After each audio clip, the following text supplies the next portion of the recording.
Oh my god, Konami just banned streaming. And hello everybody, it's Helloman saying hello world. Now recently we just had the UK Extravaganza, following a giant card event on Saturday where everyone was allowed to stream, and then suddenly a big change happened. Now this big change, for context, for the last 4 months of a Back to Duel and Extravaganza events, there's been streaming allowed as long as you get opponents' permission or both players' permission to stream. That's been the only real caveat. Now, of course, we all prefer our regular events, but of course, regular events, you'd have to ask Konami or otherwise the tournament owner to make sure that you're allowed to stream. Now, usually that's been a hard process, but at least there is an avenue to get through here. But online, we've been having no issues with this. We can ask permission from the shop owner and also our players to make sure we can get okays before we start streaming. And this was the case on Saturday when we did the giant card event. Both Farther would stream it with the OTS's permission, as well as, regular streamers like myself and others would ask their opponents for permission as well. And this has been the case for a while now, but something different's just happened. Konami have seemingly introduced a potential new policy change even. Now, getting into it, what basically happened was that on Saturday we had a regular event, the giant card event, streaming perfectly fine, but on Sunday for the main event, 5 minutes after registration closes, the OTS informs us that Konami have now told them that streaming is not allowed. Now this meant no streaming, no recording, no filming of any kinds, not even for, again, like Farther, who was at that point the invited personality to stream on behalf of the OTS. Now this is quite an interesting change because, again, 4 months worth, 5 months worth even, of content has been recorded, streamed, and produced via these local and also bigger extravaganzas. Now, of course, the extravaganza builds up to the invitational qualifier and then the invitational event itself. Now, the invitational event itself is streamed by Konami, but other than that, it's just been free reign for anyone else wanting to record and make content from it, which has been, I'd say, quite healthy up until now, especially.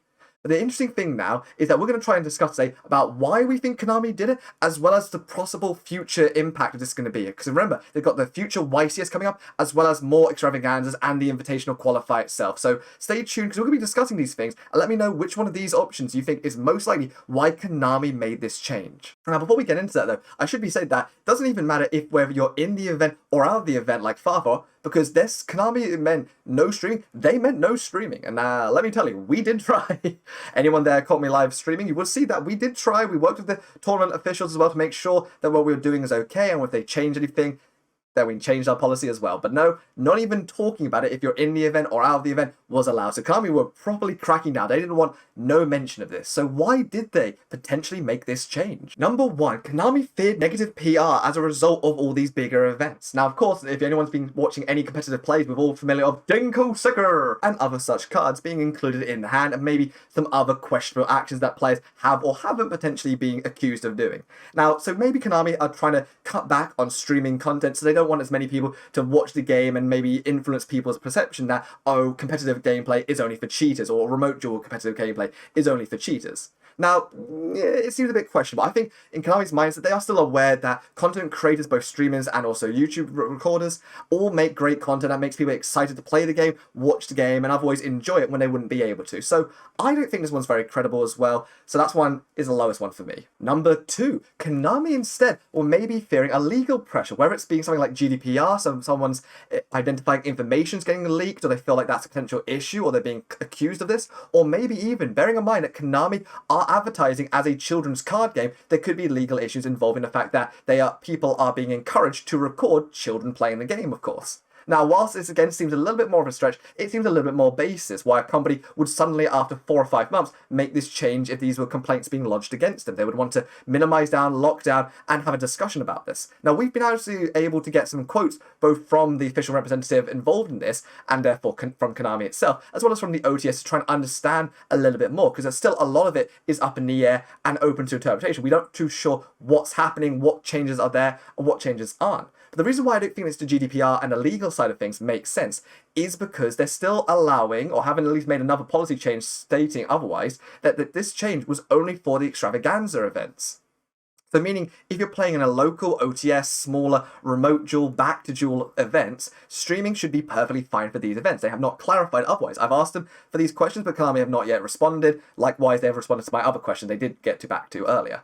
But this is interesting, so I don't think this would be a legal issue, because of course these same issues would be around for a smaller tournament as well as a larger tournament. So if they really wanted to eliminate these issues, this would be a policy that they would post otherwise online saying, until further notice, no streaming of any kind. But that request has not been made. So I don't think that one's the likely option either then. So number 3 then. I think number 3 is the most likely one that why Konami have suddenly made this change of policy.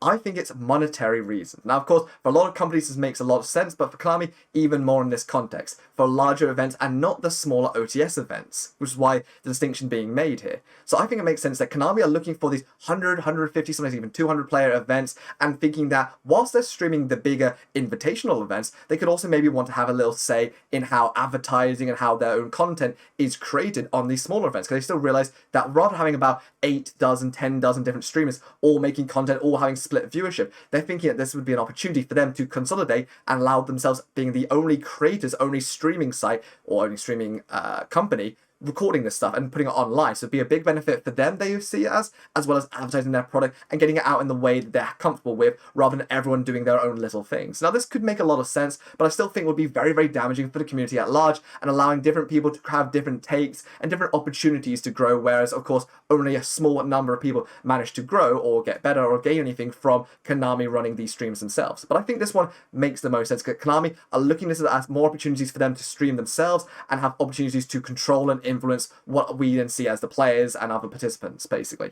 Now, of course, the interesting thing here is we've got the YCS coming up in the future. Now, whilst no comments have been made itself specifically about the YCS, these changes have only been to do with the extravaganzas for the future, at least.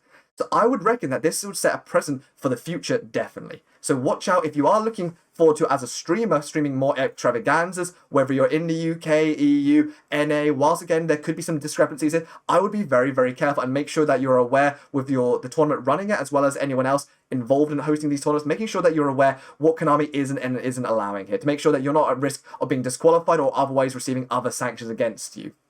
But no, for the YCS, I think it would be very much the same, that Konami will want to have as much control, as much say as how the content is being produced. So look forward to the YCS probably being streamed by Konami, which could be a bad thing, could be a good thing, but don't worry if you're a smaller or bigger streamer, because these issues hopefully will get straightened out, because right now it's all a little bit confusing. When we were able to talk to some of the representatives, we sort of heard words about the fact that these things are under evaluation until they're under evaluation. So Konami are still looking into these issues right now about streaming, but until they're sorted out, there is no streaming apparently going ahead at this point.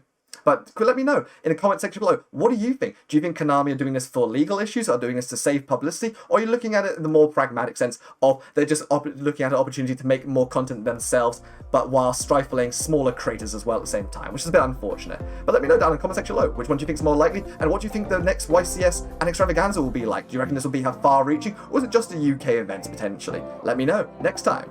Till then, guys, I've been Helloman saying goodbye, world. Bye, guys.